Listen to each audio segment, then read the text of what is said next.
സംസ്ഥാനത്ത് അതിതീവ്ര മഴ തുടരും. 8 ജില്ലകളിൽ റെഡ് അലേർട്ട് എന്നതാണ് മുന്നറിയിപ്പ്. ഈ മാസം 8 വരെ വ്യാപകമായ മഴയ്ക്ക് സാധ്യതയെന്നാണ് മുന്നറിയിപ്പ് ഉണ്ടായിരിക്കുന്നത്.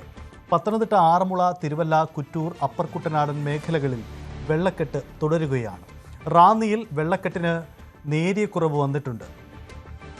നിരവധി പേർ ഇപ്പോഴും ക്യാമ്പുകളിലാണ്. MC റോഡിൽ ഗതാഗതക്കുരുക്ക് അതിരൂക്ഷമാണ്. ആളുകളെ വേറെ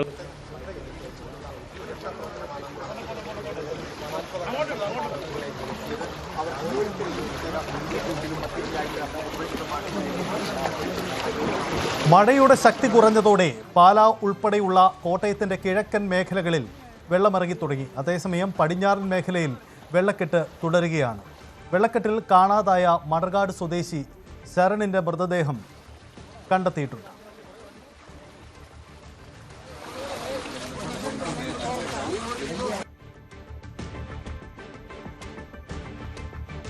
മലപ്പുറം പാണക്കാട് മണ്ണിടിഞ്ഞു വീണ സ്ഥലത്ത് ഇന്ന് പരിശോധന നടത്തി.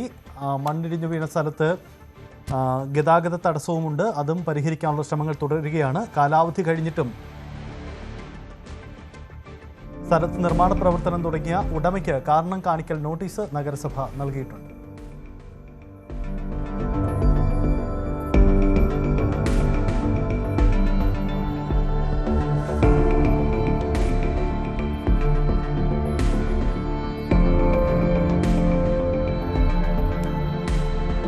കനത്ത മഴയിൽ മലപ്പുറം ചമ്രവട്ടത്ത്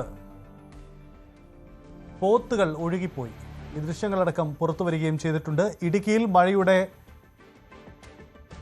ശക്തി കുറഞ്ഞിട്ടുണ്ട്. മലങ്കര, കല്ലാർകുട്ടി, പാമ്പ്ള അണക്കെട്ടുകളിൽ നിന്ന് വെള്ളം പുറത്തേക്ക് ഒഴുകുന്നത് തുടരുകയാണ്.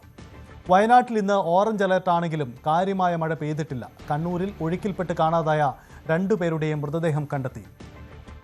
രാജേഷ്, ഖനീഫ എന്നിവരാണ് മരിച്ചത്. മഴയ്ക്ക് ശമനമായതോടെ ദുരിതാശ്വാസ ക്യാമ്പുകളിൽ നിന്നും ആളുകൾ വീടുകളിലേക്ക് മടങ്ങി തുടങ്ങി. ജില്ലയിൽ 6 ക്യാമ്പുകളിലായി 456 പേരാണുള്ളത്.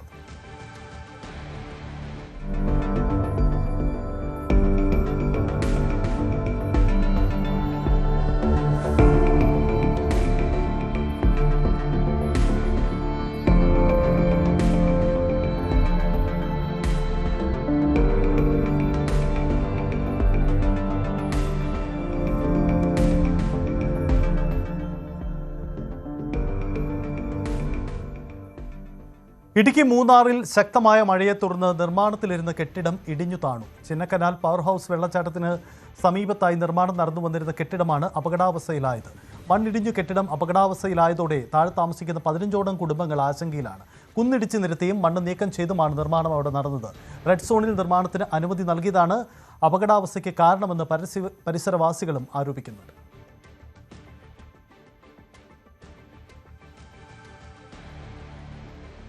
കോട്ടയത്ത് 3 മാസം പ്രായമായ കുഞ്ഞിനെയും അമ്മയെയും സുരക്ഷിത കേന്ദ്രത്തിലെത്തിച്ച ഫയർഫോഴ്സ്. കൈക്കുഞ്ഞുമായി സുരക്ഷാ ഉദ്യോഗസ്ഥർ നിൽക്കുന്ന ദൃശ്യങ്ങളിൽ സമൂഹ മാധ്യമങ്ങൾ വൈറലായി കഴിഞ്ഞു.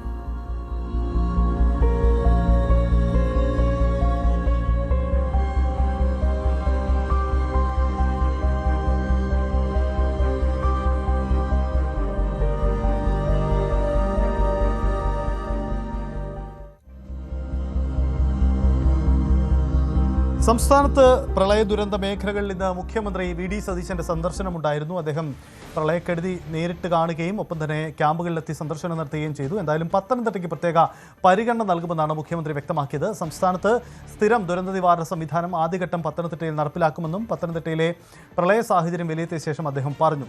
നദികളിലെ മണ്ണ് നീക്കാൻ അടിയന്തര നടപടിയുണ്ടാകും. CPM പറയുന്നത് പോലെ പ്രവർത്തിക്കാൻ കഴിയില്ലെന്നുമാണ് മുഖ്യമന്ത്രി ഇന്ന് പ്രതികരിച്ചത്.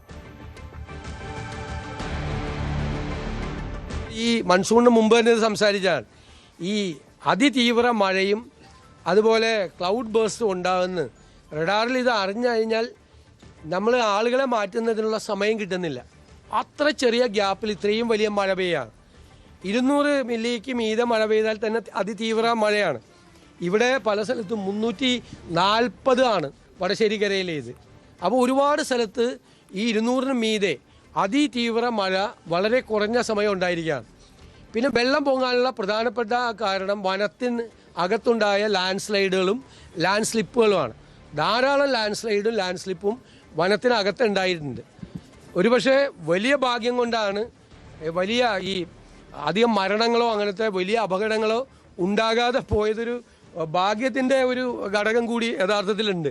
അപ്പോൾ വനത്തിന് അകത്തു നിന്നും ആ പൊട്ടിയൊലിച്ചു വന്ന വെള്ളമാണ്. വലിയ ലാൻഡ് സ്ലൈഡ് ഉണ്ടായിട്ടുണ്ട്, ചെറിയ ചെറിയ ലാൻഡ് സ്ലിപ്പുകൾ ധാരാളമായിട്ടുണ്ടായിട്ടുണ്ട്. ഫോറസ്റ്റ് ഡിപ്പാർട്ട്മെൻറ്റും അത് റിപ്പോർട്ട് ചെയ്തിട്ടുണ്ട്, അല്ലാത്ത സ്ഥലങ്ങളിലും ഉണ്ടായിട്ടുണ്ട്.